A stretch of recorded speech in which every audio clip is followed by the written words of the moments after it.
اہمیت دیتے ہیں۔ اٹھائیے تورات، اٹھائیے انجیل۔ عیسیٰ اگر فوت ہو گئے، بتائیے عیسیٰ کی اس وقت جب وہ دنیا میں موجود تھے، ان کی موت سے قبل کتنے لوگوں نے ان کے اوپر ایمان کو قبول کیا؟ بتائیے، قرآن پاک کی آیت کا جواب دے دیجئے۔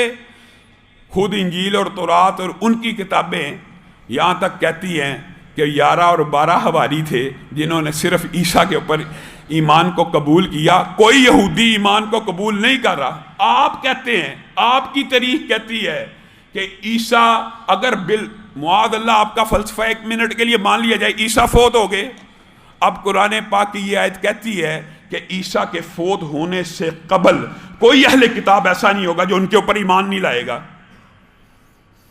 یہ کیسے ممکن ہے کہ قرآن پاک کی آیت، حدیث کے انکار بھی نہیں ہو سکتا، حدیث بھی وحی کی قسم ہے، لیکن آپ صرف قرآن کا نعرہ لگاتے ہیں، تو بتائیے قرآن پاک کی یہ آیت کیسے غلط ہو سکتی ہے؟ یہ غلط نہیں ہے، یہ ایسا ہی ہے جب عیسیٰ آ جائیں گے، دجال کو مار دیں گے، پھر ایک لمحہ دجال جیسے فتنے کا جب خاتمہ ہو جائے گا، پھر کوئی اہل کتاب ایسا نہیں رہے گا جو عیسیٰ کے اوپر ایمان نہیں لائے گا، اور قرآن پاک کی آیت سچ ثابت ہو جائے گی۔ عیسیٰ کی وفات سے قبل اس وقت دنیا میں موجود جتنے عیسائی، یہودی، مسلمان تو پہلے ہی عیسیٰ کے اوپر ایمان لے کے آئے ہیں، کوئی ایسا نہیں ہوگا جو عیسیٰ کے اوپر ایمان نہ لے کے آئے۔ کوئی ایک یہودی، کوئی ایک عیسائی ایسا نہیں ہوگا جو عیسیٰ کی موت سے قبل جب وہ دوبارہ نازل ہوں گے ان کے اوپر ایمان نہیں لائے گا، اور یہی اس قرآن کی آیت کی ٹرانسلیشن ہے۔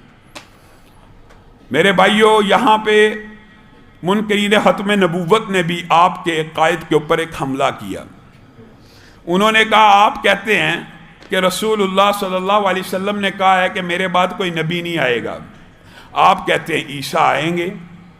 یہ مغالطہ، یہ اشکال ہمارے بچوں کو یا جن کے پاس علم کی کچھ کمی ہوتی ہے ان کو ڈالا جاتا ہے احمدیوں کی طرف سے، ختم نبوت کے جو منکرین دنیا میں اس وقت گروہ موجود ہیں ان کی طرف سے، کہ اگر عیسیٰ آ سکتے ہیں تو باقی نبی کیوں نہیں آ سکتے؟ یہ بھی مغالطہ صرف ایک وسوسہ ڈالنے کی حد تک ہے، علم کے میدان میں اس کی کوئی حیثیت نہیں۔